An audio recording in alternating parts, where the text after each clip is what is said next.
So what this all comes down to is that every local dollar, right, that local currency that's backed by a US dollar can create these different multiplier effects. So again, the reserve dollars held with the community banks are creating a multiplier effect via what those community banks do. And then the local dollar that is a claim against the dollar reserves are recirculating in the local economy amongst local businesses and local people to facilitate economic activity. Now, how does that link with guaranteed income programs? So one, if we step back a little bit and think about the bigger picture, we want money to flow more locally between also businesses, business to business, to strengthen local supply chains. And also, how do we think about on a national level the role that community currencies can play in strengthening the US financial system, so that it is more inclusive rather than concentrating power? And can federal stimulus programs be allocated in these local dollars to increase the economic benefits while reducing actually taxpayer costs? So we'll talk a little bit about that. So for one, because of the multiplier impact of a local dollar, if stimulus dollars were put in these local dollars, you would need to print less money, you would need fewer taxpayer dollars to achieve the same economic impact, right? So people talk a lot about inflation and all the COVID programs and so forth. So this is one answer and remedy to that.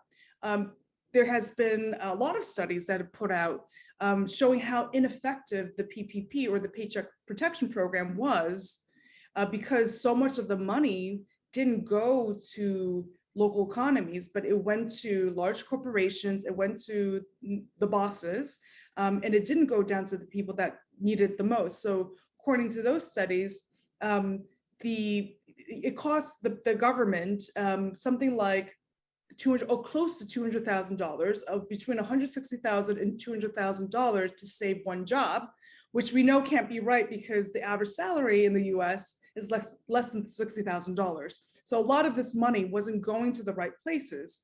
And whereas if they were to distribute that money in the form of local currencies, it would go down to the people who actually would need it and generate that actual economic activity. And now when we think about cash transfer policies like a guaranteed income, direct cash benefits, again, it's the same concept of we can give people money that they need, but now the same dollar can help multiple parties. It can help that family that needs the money, but it's also going to help the local businesses that get the benefit of that extra business. And so the same money helps and generates overall resilience and uplift in that local community. So here's looking a bit at that multiplier impact. So there's a concept in economics called the velocity of money. It means how fast does money move in an economy. So if you drop $1 in, how much economic activity can it stimulate? So the US dollar by itself today doesn't really have a multiplier impact. You drop $1 in and it's like, it generates $1.1 worth of economic activity.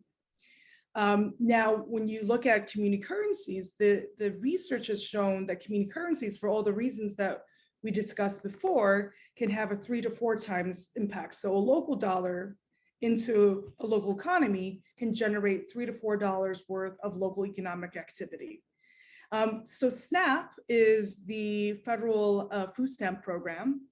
And there's some interesting stats about SNAP. So the SNAP has a multiplier impact of 1.54 during the 2009 recession period, which might sound good compared to where we are with the 1.1 here, but on an apples to apples basis, during the 2008-2009 recession, the average dollar was actually moving at 1.7 to 1.9 times. So SNAP dollars were moving slower.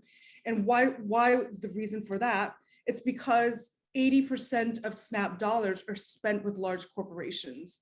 Specifically, 53 cents of every SNAP dollar is spent with Amazon, Walmart, and other superstores. So that's literally tens of billions of dollars of taxpayer money going every year to large corporations that aren't moving the money around as fast, and there's no trickle-down effect.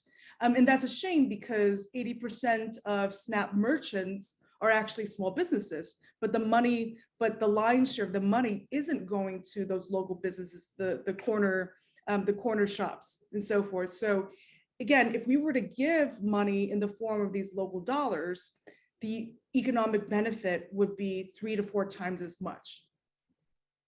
And so the moonshot goal is to get governments and people to think about allocating a portion of their money into a local currency so that there is a greater impact. And so I'll stop there because I know there's a lot of information, and we're almost at the halfway mark. So thank you, Fanny.